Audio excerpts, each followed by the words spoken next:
problem. Un momento. Por favor. Un momento, por favor.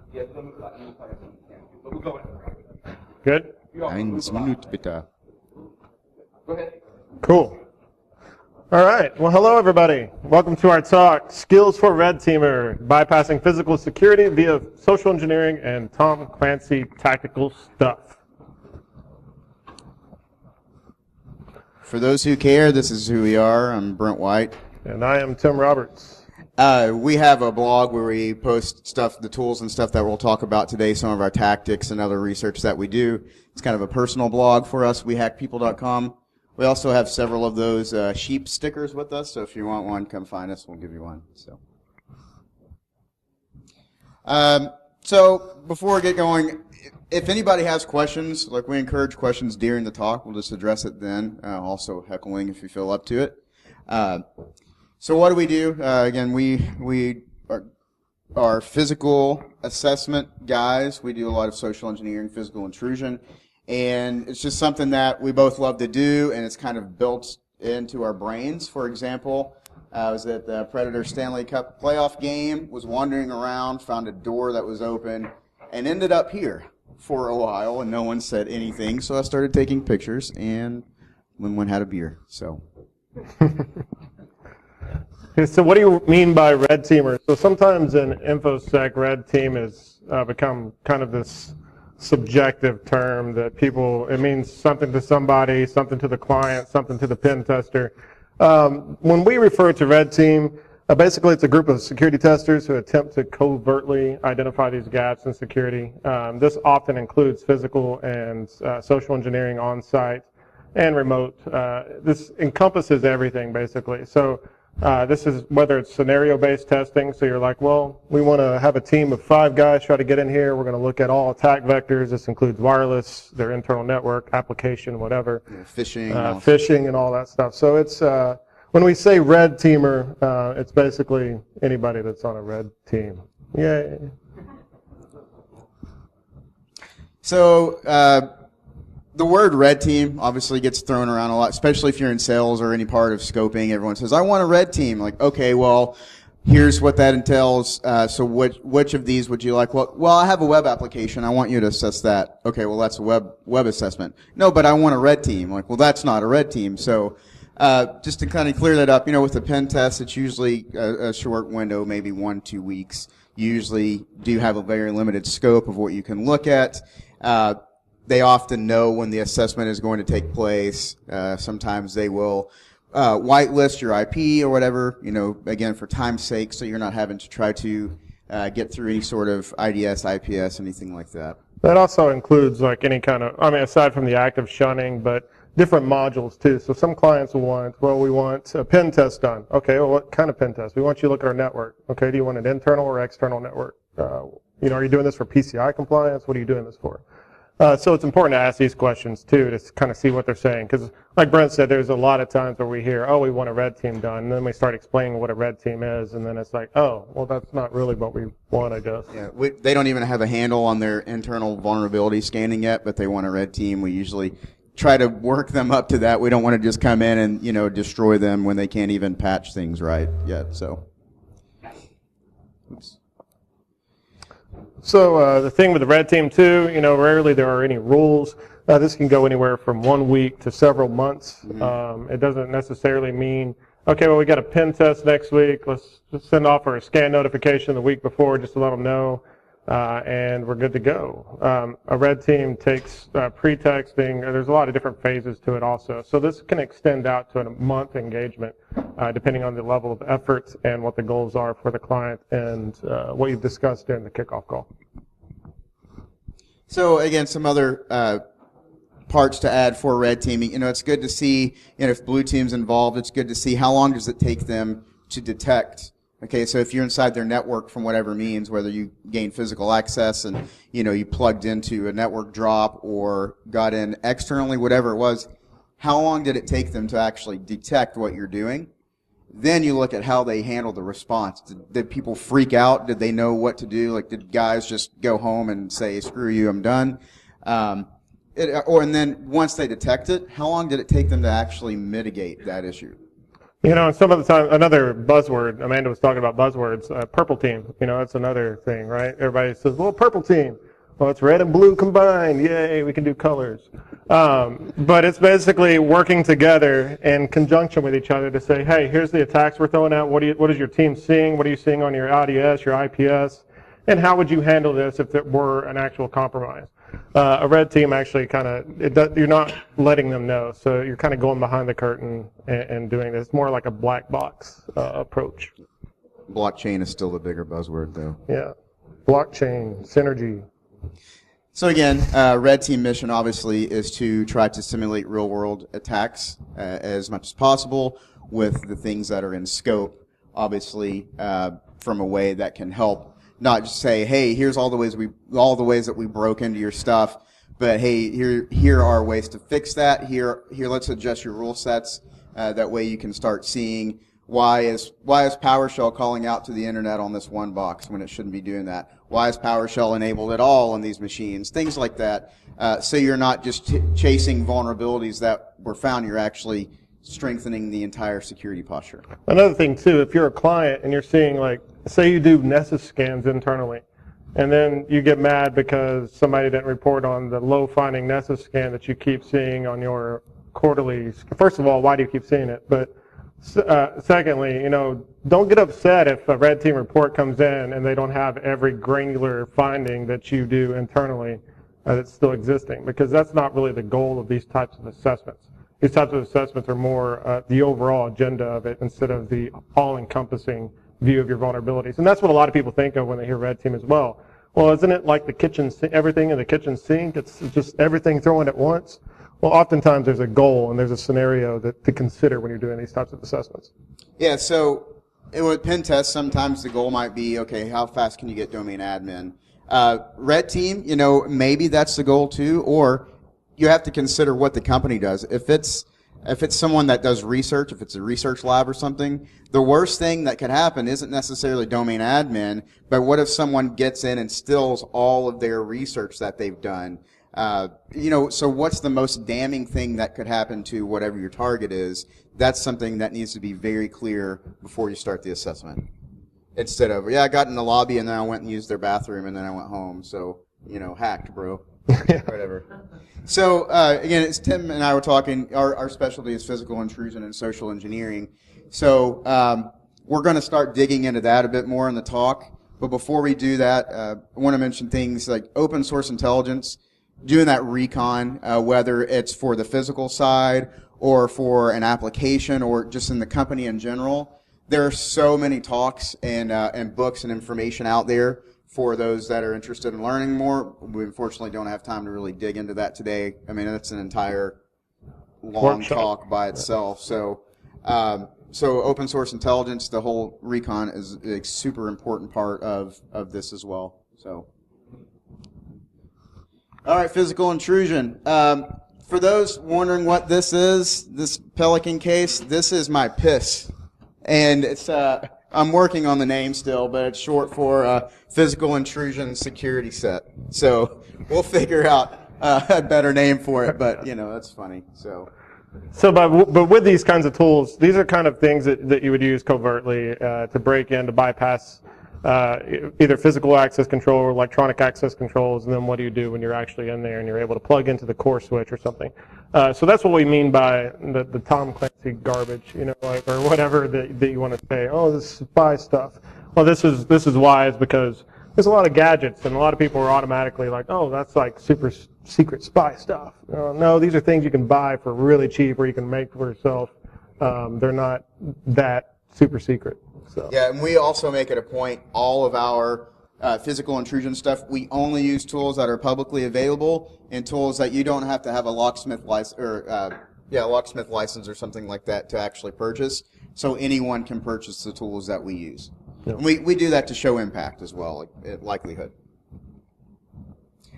So blending in, obviously, when you're doing your recon outside of just open source intelligence, but when you're actually doing physical recon, for checking out the perimeter of a building or something, especially if it's a federal client, there's usually a lot of cameras and people that are supposed to be watching them. Can do things, you know, like kind of change how you look a little bit. This one works for Brent like all the time. It's yeah, 100%. I live in Tennessee, so it's pretty normal. So, just stuff like that and changing around that way for walking around and looking at cameras and someone asks you, hey, what are you doing? Then, play the crazy homeless guy and then just walk away. Or if you're somewhere where they're dressed nice, try to look the part. Oftentimes we have a few war stories in some of our different talks. I think security guards, LOL, we talk about wearing a suit to get in for interview on that one. Yep. And some other things. Quick war story, I did a physical assessment against my first hospital, so I wasn't really sure what to expect. So after I had been inside walking around, basically went anywhere, which is a huge issue for hospitals, started realizing, okay, sanitation wears these maroon scrubs. The neonatal nurses wear these different types of scrubs. So depending on what they did, they wore different scrubs. I didn't have any scrubs. But the gift shop in the hospital had every kind of scrub that the employees were wearing. And so I went and bought what I needed and had a good time with that.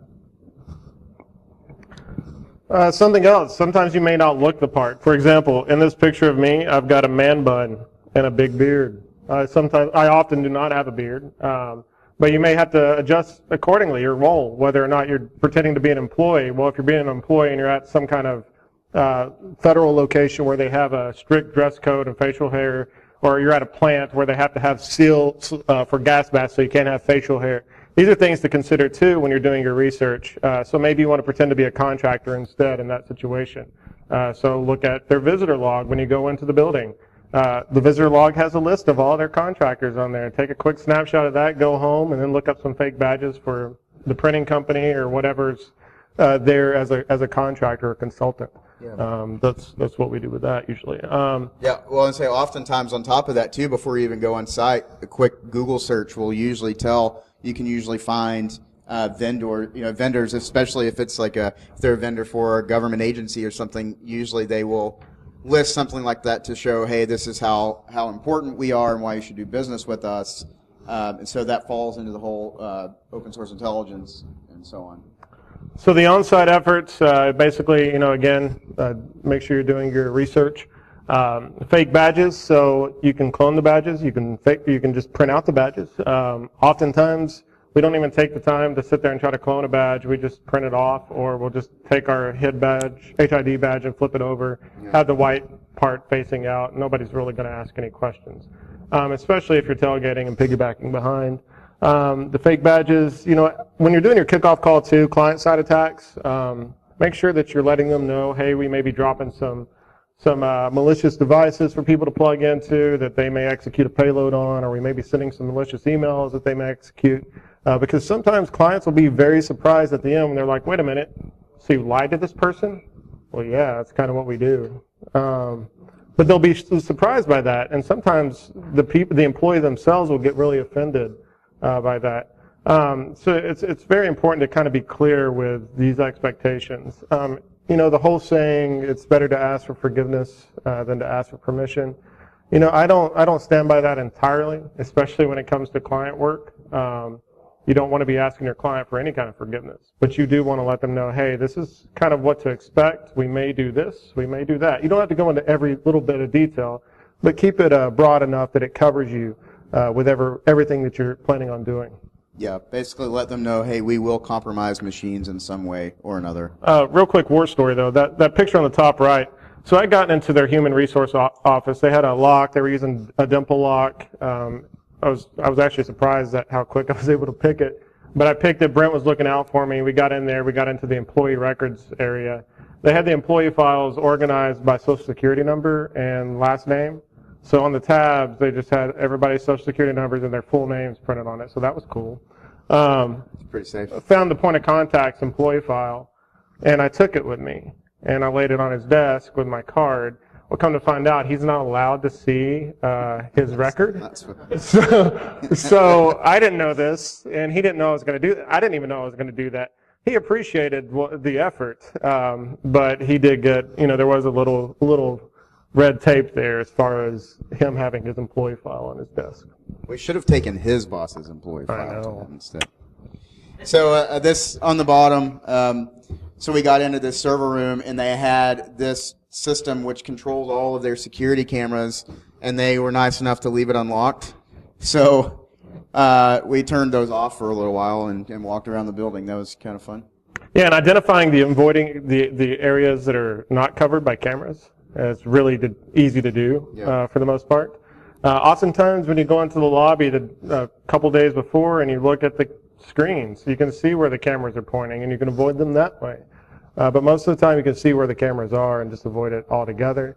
If we're piggybacking or tailgating, whatever verbiage you want to use, oftentimes we don't look straight up at the camera. That's another thing too to look at in your rules of engagement. Are you trying to avoid all detection? So are you trying to see what their camera coverage is, what their security guards are monitoring, what they're not monitoring, when they're monitoring? If they're even monitoring at all. If they're even monitoring at all. There was a funny situation.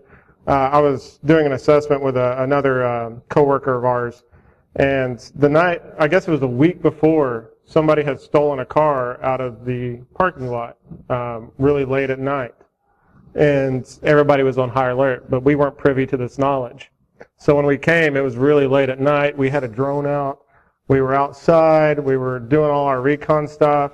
And nobody was around. I was like, I'm just going to go up here. I'm going to check this door out because I just want to see what kind of lock they're using for tomorrow so we know what to pull out of the piss and take it on site. I just never get to understand that. I don't think I'm going to change the name anymore. So I'm going to put that into a report too and work it in there somehow. But as we were driving away, like literally 20 people came outside and they were taking pictures of our car. They were following us. We were like, what the heck? Did the client tell them that we were going to be here? And we'll come to find out they were just on heightened awareness because somebody got their car stolen the week Tim before. stole a car. Because I stole a car. Almost did once. But that's, so it's nice to have this heightened sense of awareness. And if you're a client, instill that into your employees because that was great. They prevented something that they did not know was going to happen. By being alert about something else entirely. So make sure all your employees are always scared and super nervous. Yes. So some of the research that we do, where we do a lot of these physical intrusion assessments, is trying to make these kits where we have what we need, but they're small enough that we don't necessarily have to have a backpack or any bag at all. So I travel with all this stuff that way when I get there and I see what I need. I've tried to get the smallest versions of what I need, just so I can walk around. This it's the GDP Mini Pocket laptop. I have Ubuntu running on it. It actually works pretty well. Takes a little bit to practice with the typing because the keyboard is so small. And the battery life's a little. It's okay, yeah. But if you just get in somewhere and you want to plug in, you want to start enumerating details from their network and start sending shells to the external team. It's a good thing to have, especially if I'm wearing a suit. It just fits in the small of my back, or even I could even put it in an actual pocket on the inside of my jacket. Fake badges. This is the rubber ducky. Of course, there's the updated versions of that now. With that, so this I still have. I don't really use it as much anymore. Cigarettes. I don't smoke, but if I'm somewhere where there is a smoking area, I will smoke. There's been several times where we struck conversation with people. You keep that conversation going, let them, give them a cigarette if they ask for one, and then just keep talking with them as you're walking into the building, and then, you're in. I had somebody once ask me, well, why not a vape? Well, I don't know about you guys, but I don't think I would really want to, share a vape with somebody. So. But the thing with the vape, though, if you are in the smoking area, and, several people have done this, and I think Dave had posted something about it too. But using a vape to bypass the request for access sensor. So, you could be smoking in the smoking area with that and blow in the crack between the double doors and trip the rec sensor that way to get in. Yeah, we have a video of that too. We'll show it later. So, the Milky Way, why is there a candy bar? It's more than just if you get hungry. I've been doing this for a while. Still, sometimes when you get in somewhere, you kind of have that adrenaline rush. So that fight or flight response starts to kick in. So naturally, if you just take a bite or two of something to eat, it helps to suppress that feeling, and so you can calm your nerves a bit quicker and go on.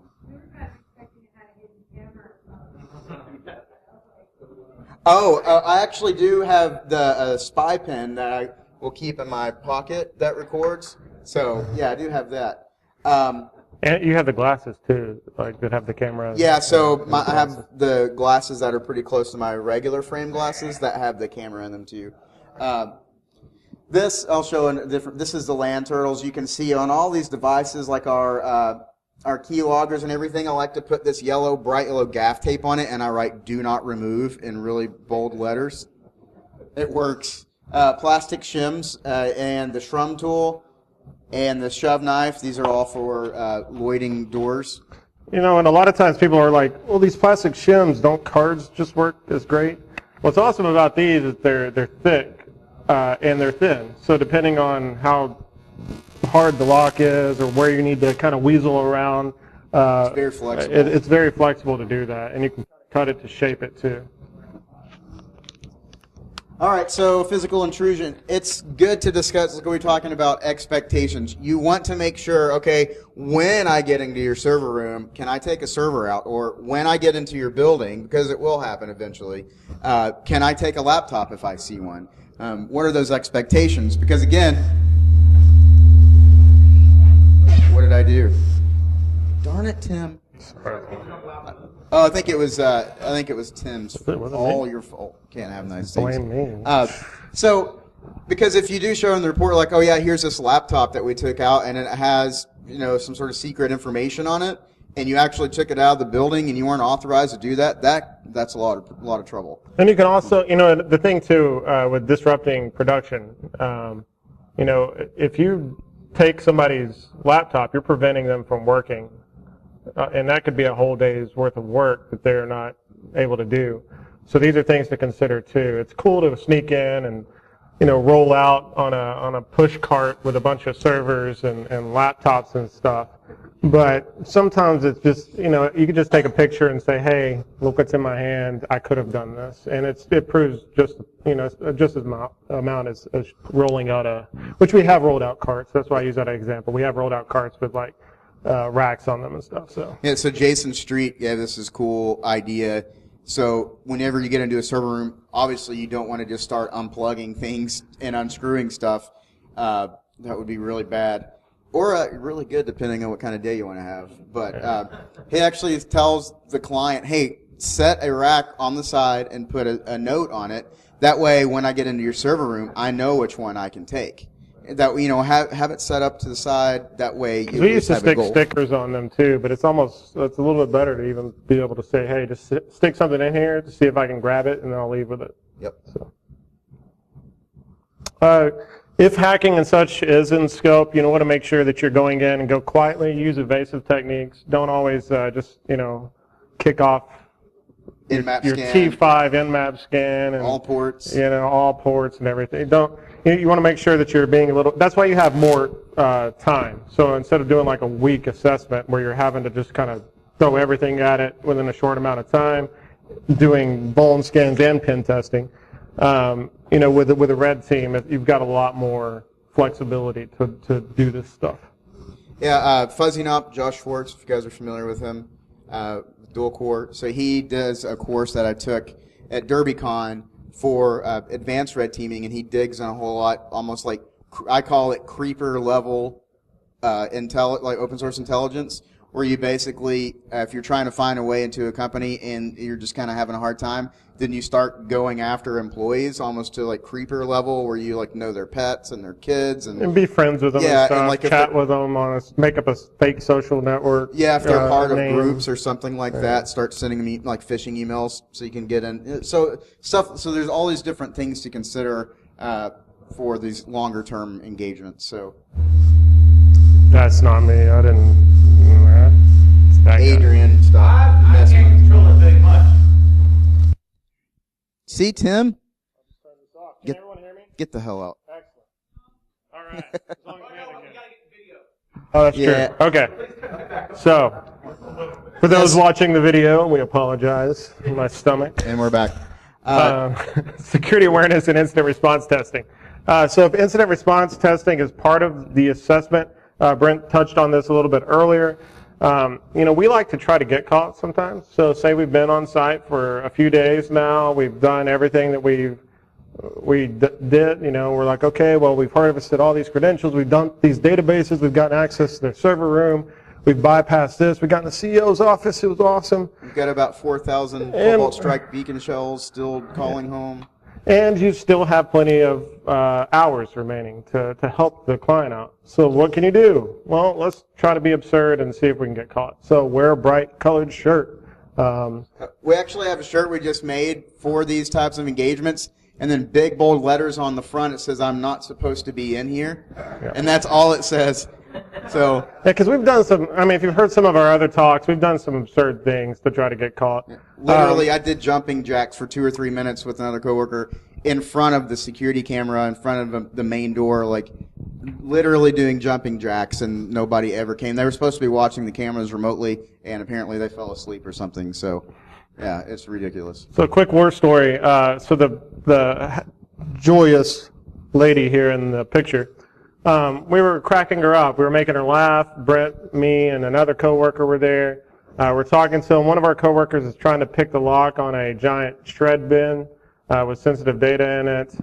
And so we're trying to make a distraction for him because this lady's nearby. And Brent starts talking to her about her daughter playing soccer because Brent's got a daughter. And begins just talking about soccer and their kids.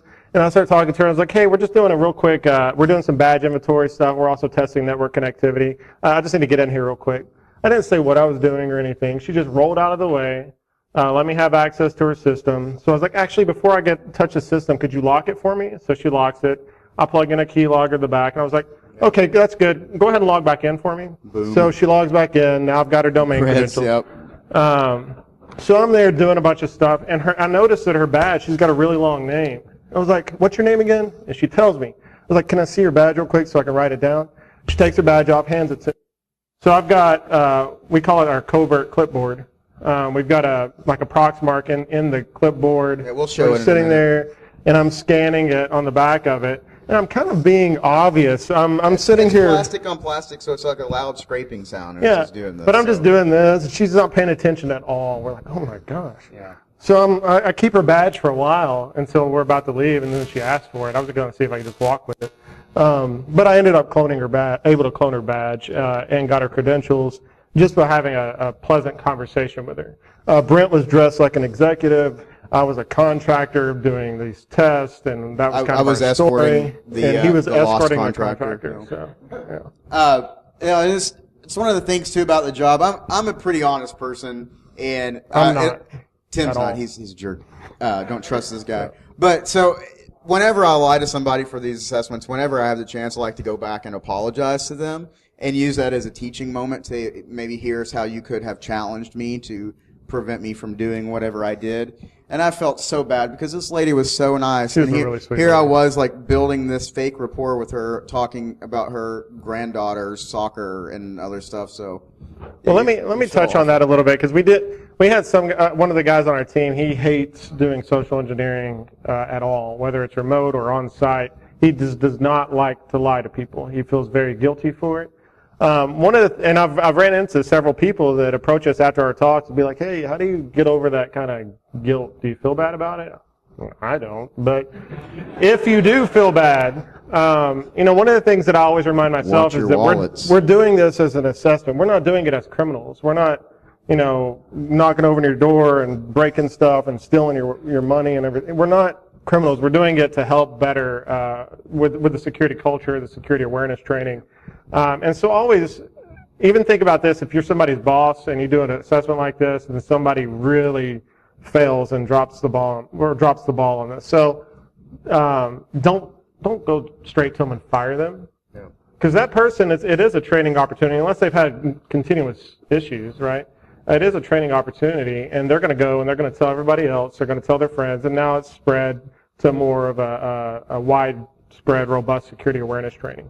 Instead of just the point and click, here's your annual training, take your 10 questions, and did you score 75% or higher? Okay, you're good for the rest of the year. Human firewall. So, yeah. Okay.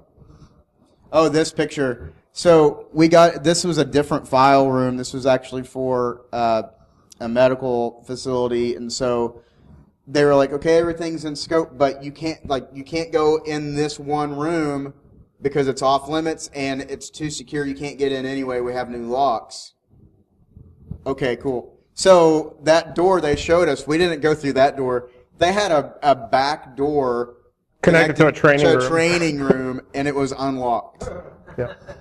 So they're like, we told you not to go in through that door. Look, we didn't. It was unlocked through the training room. Yeah. So, yeah, they were super secure. Everyone always says that. You guys are never going to get anything. You know, it's like, okay, game We've also on. had to tell people, so you guys are going to get shot. Like, don't tell me that. Yeah, nobody wants to hear Yeah. that. Oh.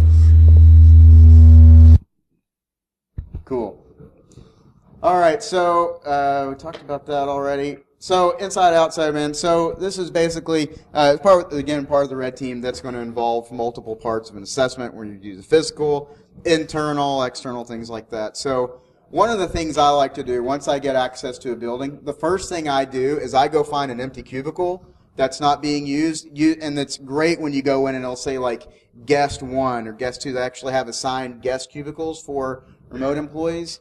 And I'll sit down and plug in. Usually I'll unplug the phone and just go straight into that network because it's usually a bit more open. So then I'll start sending shells out to the guys outside, and whether it's that or dropping man-in-the-middle devices or whatever it is. So part of my goal, other than getting physical access to something, is also opening up the network to the guys on the outside in a secure way, obviously. No, we use all clear text stuff. Yeah. So the coffee war story real quick.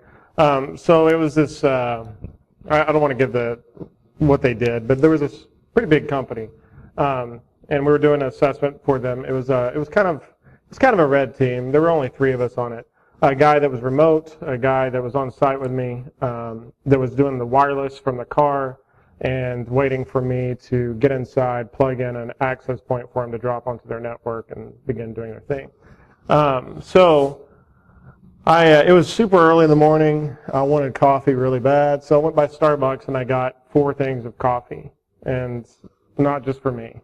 But I came in and I had printed off a fake badge. They didn't actually have a badge. I didn't know that they quit using them. But I came in, they didn't say anything about it. They looked at my badge, and they were like, oh, hey, what's up, Elliot? I'm like, oh, hey, how's it going? I'm actually here. We've upgraded our lines. Have you guys noticed any kind of connectivity changes? Is it better? Actually, it's kind of crappy. Oh, yeah? Well, hey, I brought some extra coffee. Does anybody want some coffee? And so I just give them coffee, and we just build rapport. Oh, this person is super nice from corporate, and he's bringing me coffee, and we're talking about all these issues, right? And so I dropped an access point in there, and I was like, oh, I just got to make a quick call, and I called Chris. I was like, yeah, I'm just, I'm doing the test. Okay, what's the up speed? Okay, great. What's the down? Just whatever. Did you are you connected? Okay, great. Awesome. Yeah, well, it looks like it's working on this end. And then I hang up, and then I'm done. She had asked me, because I put in a keylogger for this too, to get her credentials to pass on to the guy that was outside. And she said, oh, is that Bluetooth? Is that one of the Bluetooth keyboards or something? I was like, yeah, like it's actually kind of a Bluetooth thing and stuff. And I was like, can I leave it in here for a little bit, And she's like, oh, yeah. So I just left the keylogger there, and we were able to pull it because he connected remotely, and we were able to pull a bunch of stuff of what she was inputting and everything. So that was kind of funny. That's great. Or what to look for. So one of the things we always look for are shredder bins because they're crap. The locks are crap. The bins themselves are crap. As you can see, simply lifting the lid up and putting our hands in there. And that's a game that we call Shredder Bin Bingo, where we can basically see, and we've gotten home loans, passport copies, photos, so much stuff. So, words of advice: if you're going to do shredder bins, make sure they're in an area that's not, right in the main hallway, somewhere that is harder to get to, and make sure that they aren't awful.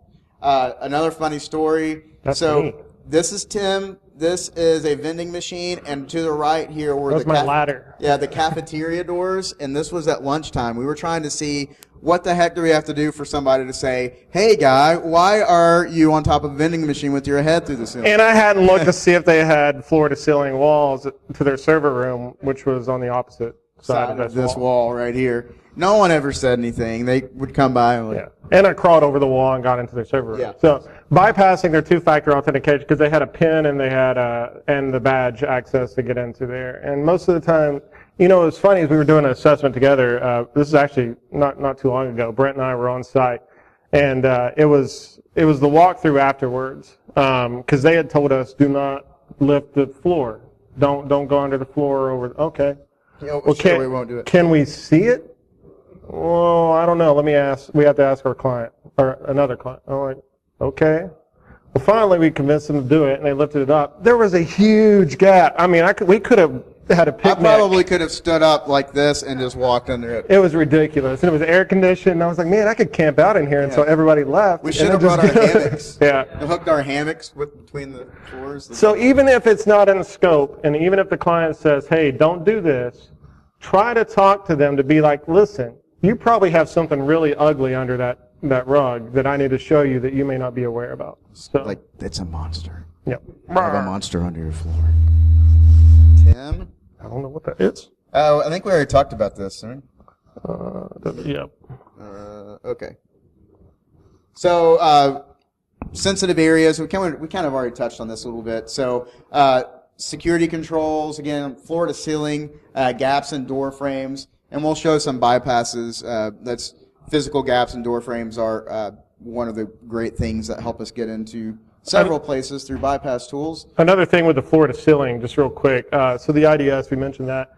If it is not within your budget to, put floor to ceiling firewalls on your server rooms and things like that, there are compensating controls to do that, to put an intrusion detection system up there that trips, put a fence up there.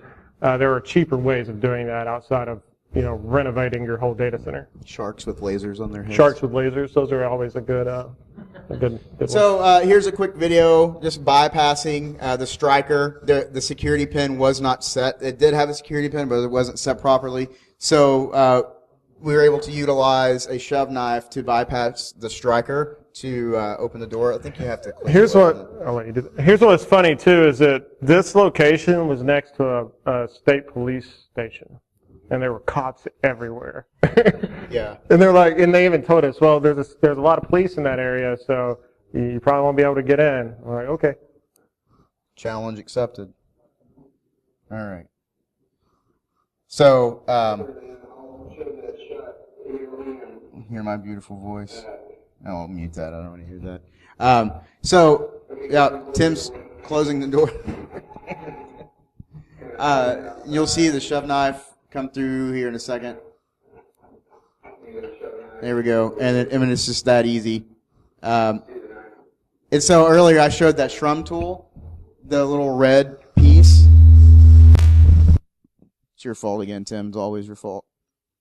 So if the physical gap isn't wide enough, sometimes you can still use a shrum tool, and it's like a little needle, and it's only $3. So it fits in. So it's smaller than like a shove knife. I mean, there's the tiny shove knives too, but this gets around the strike plates a little bit better. There's also this.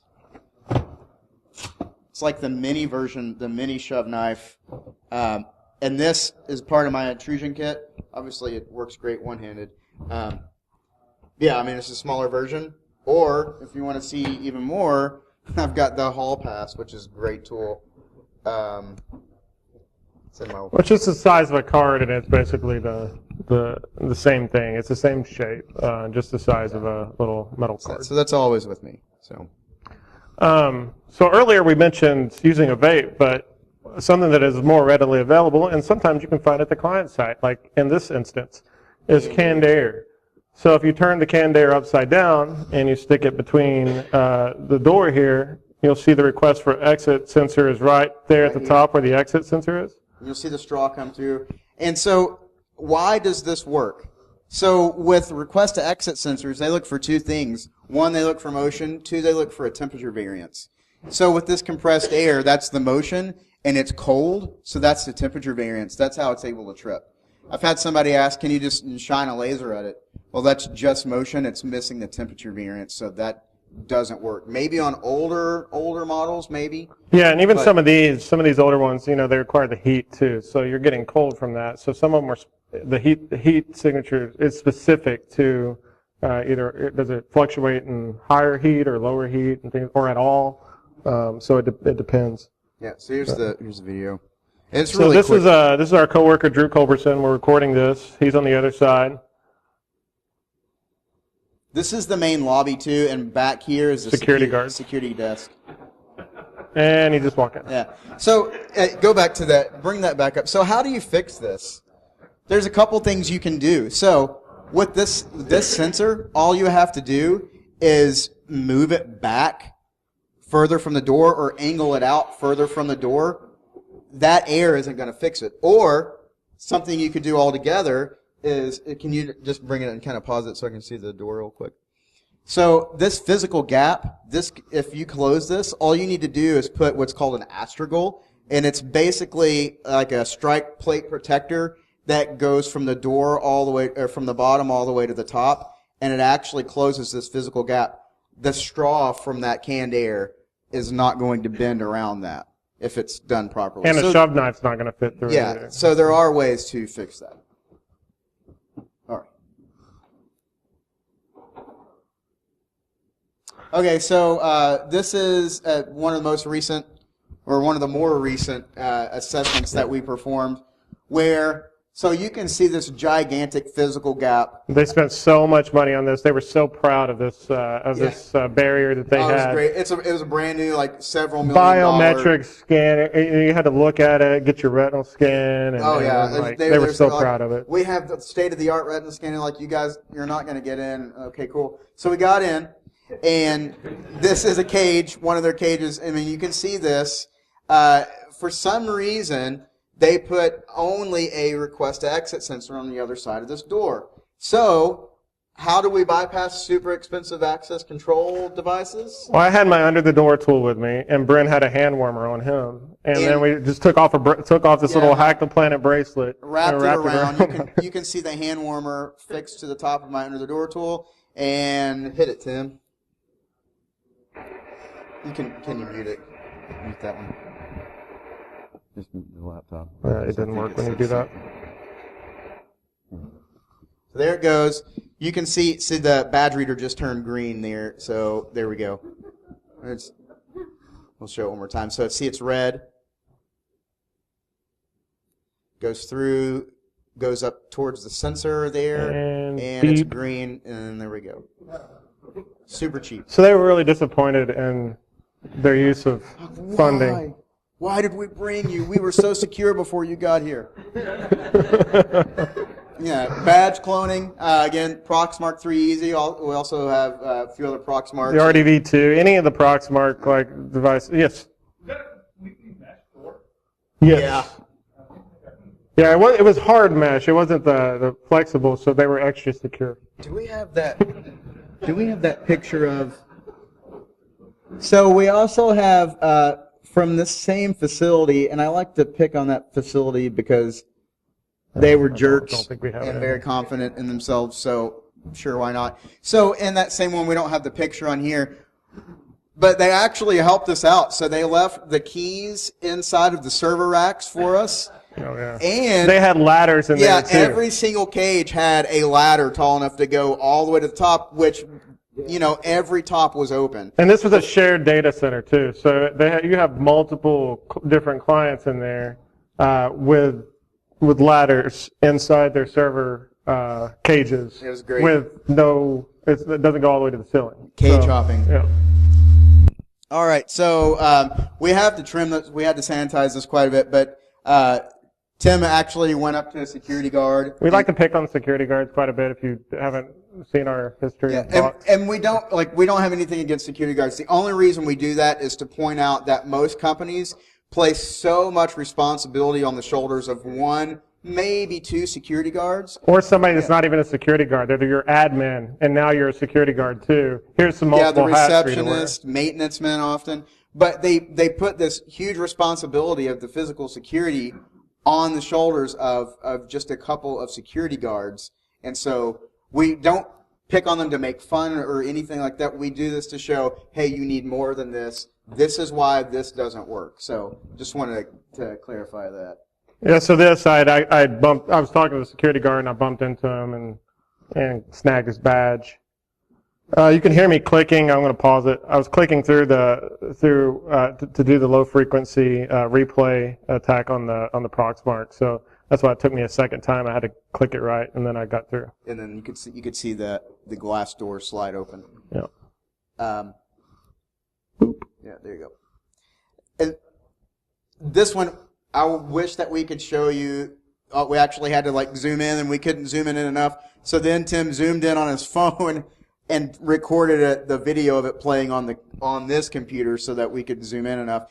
But so we were doing an assessment, and this guy was like, "What are you doing? I'm super tough. I'm going to stand here and watch you. I'm going to watch what you're doing." And so Tim says, because it was afterwards too, and I was like, "Well, go ahead." Oh, and Tim's like, "Well, we're just testing some security controls." And the guy's like, "Well, I'm going to stand here and watch," and stands there like this with his badge like this. And Tim goes, "Okay, cool." Walks up to the guy, clones his badge, and then right away,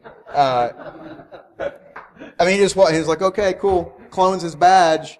And then, like, there we are, right? And then he's like, "Okay, thanks." The guy still stands. And they had a similar one to that other facility too. If you look at you're asking about the the mesh. Yeah. And then the guy, I don't even think he noticed because he didn't do anything. He didn't flinch because Tim just held it. He's like, "All right," held it up to him. That's cool. Yeah. And he stood there. He watched him hold it to the badge reader to open the door, and he still just stood there. And we were inside there kind of, just talking with the guy. And after a few minutes, he's like, "Okay, I'm going to go now." I'm like, "All right, thanks. Have a good day." Good talking with you, bro.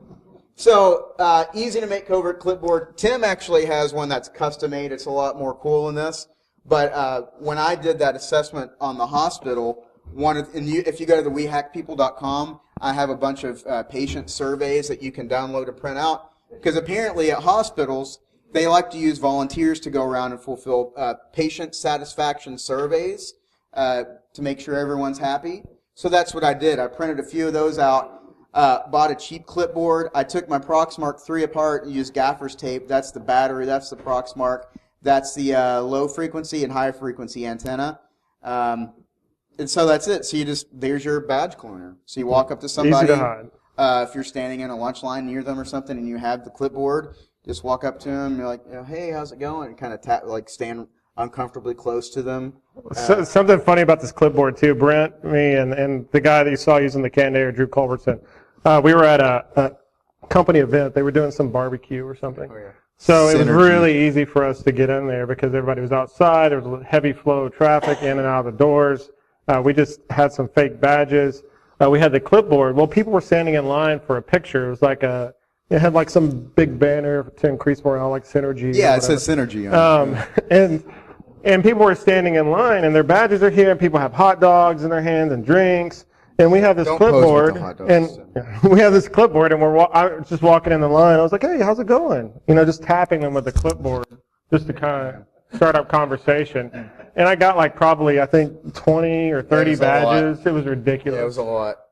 We we're like, well. We even took a picture, too. We even got a picture with like one of the employees. Yeah. We're like, "Hey, man, get in here." They're like, "All right, you guys come in here." So we were like, and so that guy that he just stole his badge, he's like, "Okay, so we have this corporate event photo with the three of us plus some guy that we stole his badge, and it's hanging on my wall at home."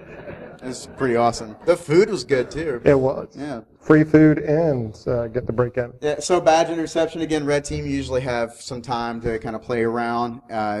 Again, more beating up on some badge readers here. And plant a device. So parking garages, things like that. Pull that off. You can add these interceptors. Basically, what it does, you plug that in there, you put it back on the wall. It has a built-in Wi-Fi access point. Or Bluetooth if you're using the Bleak key. Yeah, the Bleak key has Bluetooth on it. So you just wait for a while. You can log into it from a distance, and as they swipe badges, you also have the badge, and then you just write it to your blank badge. Or you can just replay it from your phone. So if you're connected to it via the Bluetooth or something like that, like the Bleak key has these like little vampire clips. You just clip in there after you take the face off, You connect to it, and you can replay the last badge that was scanned. So you wait, and then you just push replay, and then it just acts like, the person just scanned in their badge again, and then you just follow behind them. Yep. And more what to look for. So this is Tim using the under the door tool. We already talked about this too. This is the rec sensor with the air being bypassed.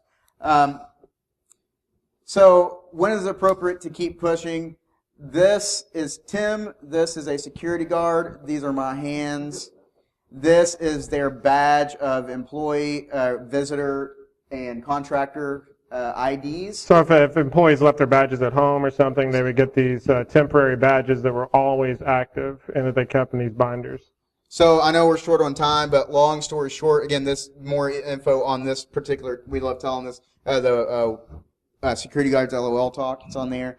So basically, long story short, Tim, that's going to take you a while to do that badge inventory. Why don't you go sit back there? So he ends, and the security guard's like, "Oh yeah, honey, come on, come sit down." Pulls out a chair for him. After a few minutes, she's like, "Oh, let me show you where the contractor badges are." Because I'm asking her all these questions. I said I'm doing like a third-party assessment to see what their badge control policy is, and if they keep an inventory of their hard keys, and if they do, where do you do that? And she's just walking me through this nonsense inquiries that I'm having as an auditor as I'm going through. And that's one of the guises we use quite a bit is, oh yeah, we're doing an assessment, we're doing an audit. Because if I were really a criminal, that's what I would do. Because you get so much access to things. Or something that always works too is walk in and say, "Hey, I'm here. I've heard complaints that your network is slow." Everyone's, "Yeah, my network sucks. It's always slow." Yep. So they're actually got into this building. I had done my thing. I'd been sitting at this cubicle for like an hour. It's like, "Okay, guys, I'm going to go walk around a little bit." Wasn't really sure to go. This was a federal client. Walked by a door that had a sign on it that said, "Secret comms room." I was like, cool, I'm going to go there. So they had the pen pad, finger, the biometric reader, and you had to badge in. It's like, well, I don't have any of that.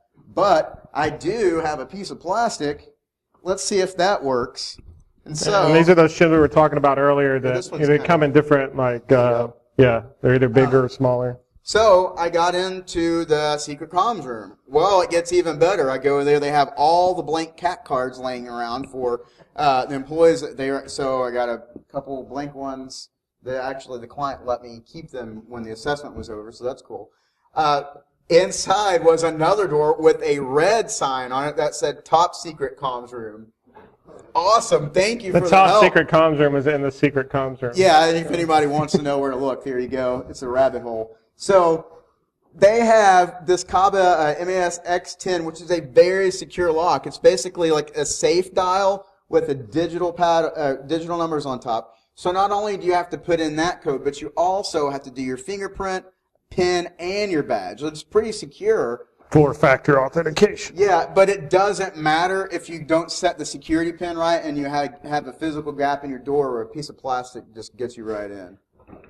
They weren't happy about that, by the way. So when to be bold and safe. I know, again, we're running low on time. I'm going to let you guys appreciate this gift for a moment. There we go.